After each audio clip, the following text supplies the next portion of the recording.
And welcome back into ABC Action News this weekend. Bill Logan here, along with Steve Persall from the St. Petersburg Times, whose job it is to watch movies. Well, there's a little bit more than that, but you might have an idea there. And we got a crop coming out right now that might be worth watching. Fall movie season is when the award season really starts kicking in. You're over the summer now. All the popcorn stuff is out of the way. Now they're getting to the meat and potatoes types of things that the Oscar voters, Golden Globe voters, critics will be starting looking for the end of the year. And what are you looking at to be at the top of that heap? Well, I'll tell you what, it starts next week with Wall Street, the Money Never Sleeps, the sequel to the 1987 film that won Michael Douglas an Oscar.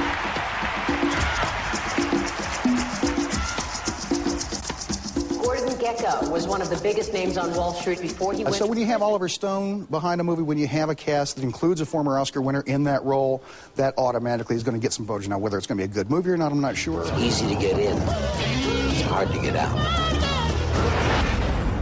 Is that a threat? Absolutely. Another movie with Clint Eastwood is another person that the Academy loves. With his movies. He's got a movie called Hereafter, which is, like a lot of his stuff, he's keeping it under wraps a little bit, but it seems to have Matt Damon as a person who has psychic abilities and gets hooked into several people around the world who are facing death-defying situations. Your brother, I'm telling you, he's really for real. You can make money doing this. For a while, had an office, a website, newspaper articles, even had a book written about him. So what happened? Couldn't cope. And Eastwood really hitting his stride as a director. I mean, he can bring those. He's over 80 years old, and he keeps putting out these movies that just, in most cases, keep getting better and better and better. In frenzied excitement, he eats up the ground. He paws fiercely, rejoicing in his strength, and charges into the fray, afraid of nothing. I would put a little bit of money on Secretariat. Maybe to place and show, maybe not win. But as Seabiscuit proved a few years ago, the public likes these kinds of sports stories, rousing stories, especially with horses, because everybody loves animals. If they can only figure out some way to make them talk, it'd be even better, probably.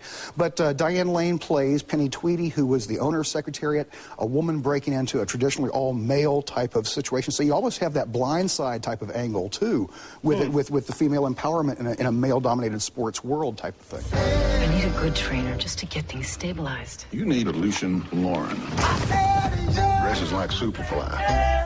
He's trying to retire. That looks like it's going to be one of those heartwarming, rousing types of things that people and voters can get behind. So it really gets in there, and it's got that family audience kind of all picked together, and you're going to notice that there's going to be a few less movies here and there for the family audiences at this time, as they start getting more toward the serious fare that Oscar voters like to go for. And that's when you start getting into then the holiday season, which is a completely new kettle of fish. The holiday season, all bets are off as far as the kids having much to do. I mean, there'll be a couple of silly little things, maybe an Alvin and the Chipmunks type of thing or something, but they're really pulling out the stuff trying to get those awards.